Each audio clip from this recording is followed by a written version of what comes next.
हाय everyone, आपने video का title तो देख ही लिया होगा। Today we are going to talk about how to speak English fluently. इस पे ऑलरेडी इंटरनेट पे बहुत सारी वीडियोस आपको मिल जाएंगी, बहुत सारे व्लॉग्स इस पे मिल जाएंगे। Then why do you need another videos? क्योंकि सब वीडियो में यही बताया जाता है कि अगर आपको अपनी इंग्लिश इंप्रूव करनी है then you need to practise practise and practise. But फिर भी तो हमारी इंग्लिश इंप्रूव नहीं होती, फिर भी हम फ्लुएंटली इंग्लिश नहीं बोल पाते। इसका क्या रीज़न है, मैं आपको एक कोट के थ्रू समझाती हूँ। Give me 6 hours to chop down a tree and I spend first 4 sharpening my axe. अगर मुझे 6 घंटे मिलते हैं एक ट्री को काटने के लिए, तो मैं उसमें से 4 पहले जो घंटे हैं उसमें अपनी एक्स को शार्पन करूँगी। ये सेम चीज़ इंग्लिश पे भी अप्लाई होती है। अगर आपको स्पोकन इंग्लिश अपनी इम्प्रूव करनी है तो सिर्फ प्रैक्टिस प्रैक्टिस प्रैक्टिस ही नहीं करनी, आपको साथ में अपनी इंग्लिश पे वर्क भी करना है। अगर आपको 6 घंटे मिल रहे हैं अपनी इंग्लिश को इम्प्रूव करने के लिए, तो आप उसमें से 4 घंटे अपनी इंग्लिश पे वर्क करो और 2 घंटे की आपको प्रैक्टिस करनी है। अगर हम इसको डीप में समझने की कोशिश करें तो आपको ये समझना है कि आप जब भी इंग्लिश बोलने की कोशिश करते हो तो क्या ऐसे इश्यूज़ हैं जो आप फेस करते हो। फॉर एग्जाम्पल, एक इशू हो सकता है कि जब भी आप इंग्लिश बोलते हो तो आप अटक जाते हो क्योंकि आपको प्रॉपर वर्ड्स नहीं मिल रहे हैं। इसका मतलब है कि आपके पास एनफ वोकेबलरी नहीं है इंग्लिश की जो आप सही टाइम पे सही वर्ड यूज़ कर सको। तो इसलिए आपको अपनी वोकेबलरी पे वर्क करना है। मैं ये भी नहीं कह रही कि आपको सारे इंग्लिश के वर्ड्स आने चाहिए, जो भी कॉम्प्लेक्स कॉम्प्लेक्स वर्ड्स हैं आप अपनी इंग्लिश में वो यूज़ करो। बट एटलीस्ट आपको इतनी वोकेबलरी आपकी स्ट्रांग होनी चाहिए कि जब भी आप इंग्लिश बोल रहे हो तो आप अटको नहीं, आपके पास यूज़ करने के लिए एक प्रॉपर वर्ड हो इंग्लिश का। सो वोकेबलरी इंप्रूव करने के लिए बहुत सारे तरीके होते हैं। मैं इस पे एक सेपरेट वीडियो बनाऊंगी कि कैसे आप अपनी वोकेबलरी इंप्रूव कर सकते हो। उसके लिए आप चैनल को सब्सक्राइब कर लेना। और अभी इस वीडियो में मैं आपको बताती हूँ कि एक तरीका जैसे आप अपनी वोकेबलरी को इंप्रूव कर सकते हो।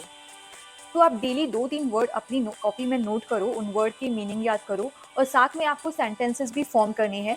हर वर्ड के 2-3 सेंटेंसेस आपको फॉर्म करने हैं अपनी डे टू डे लाइफ से रिलेटेड। और जब भी आप कोशिश करो दिन में उस वर्ड को यूज़ करने की, आप जब भी इंग्लिश बोल रहे हो तो कोशिश करो कि वो वर्ड कहीं ना कहीं आपके सेंटेंसेस में यूज़ हो।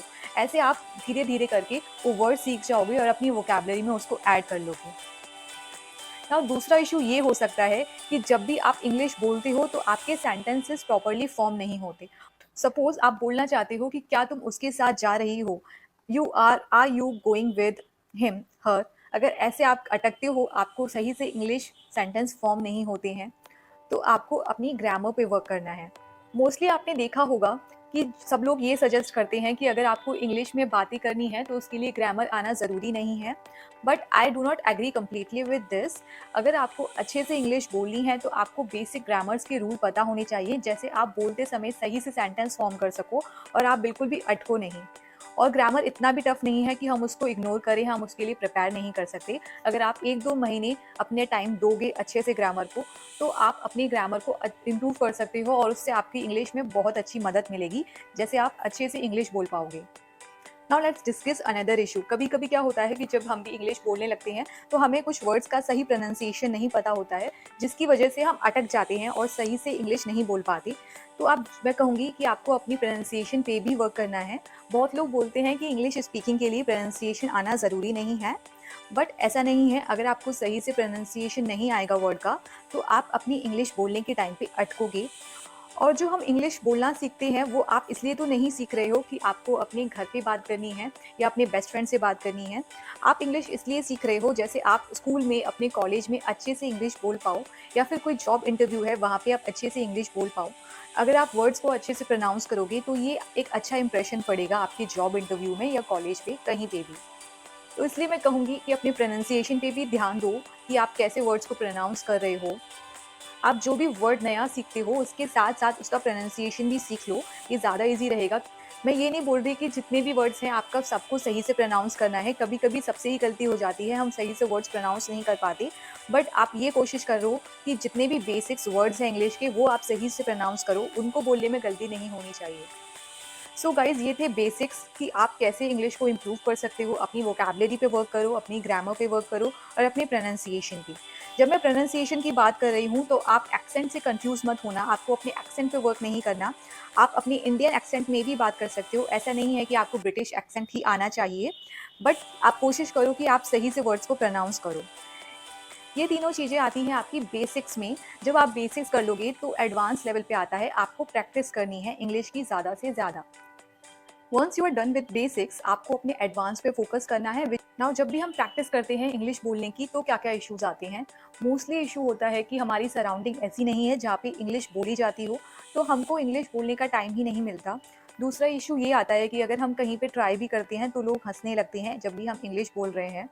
तो इसके लिए आप क्या कर सकते हो, मैं आपको बताने वाली हूँ 3 तरीके जिससे आप प्रैक्टिस अपनी कर सकते हो इंग्लिश बोलने की। पहला तरीका, आप खुद से ही बात करो इंग्लिश में। ये आप कर सकते हो रात में सोने से पहले।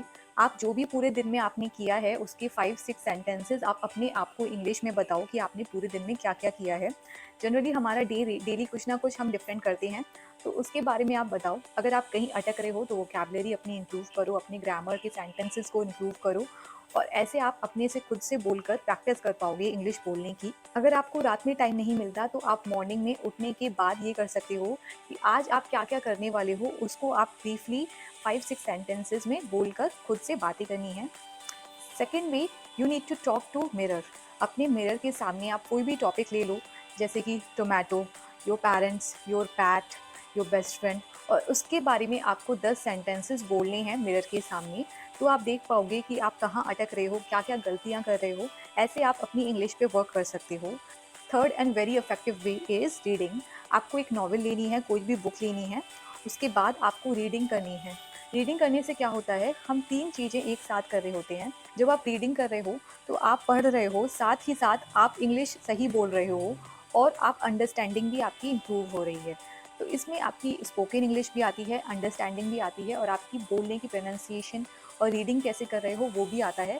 तो आपको कुछ अपना दिन का टाइम देना है, आधे घंटे 1 घंटे का, जब आप रीडिंग कर रहे हो। ऐसे आपकी अच्छे से प्रैक्टिस हो जाएगी इंग्लिश बोलने की। So guys that's it for today. मैं और भी वीडियोस बनाऊंगी कि कैसे आप इंग्लिश इम्प्रूव कर सकते हो, कैसे अपनी वोकैबलरी पे वर्क कर सकते हो। So for that please subscribe to my channel. I will meet you next time. Till then bye.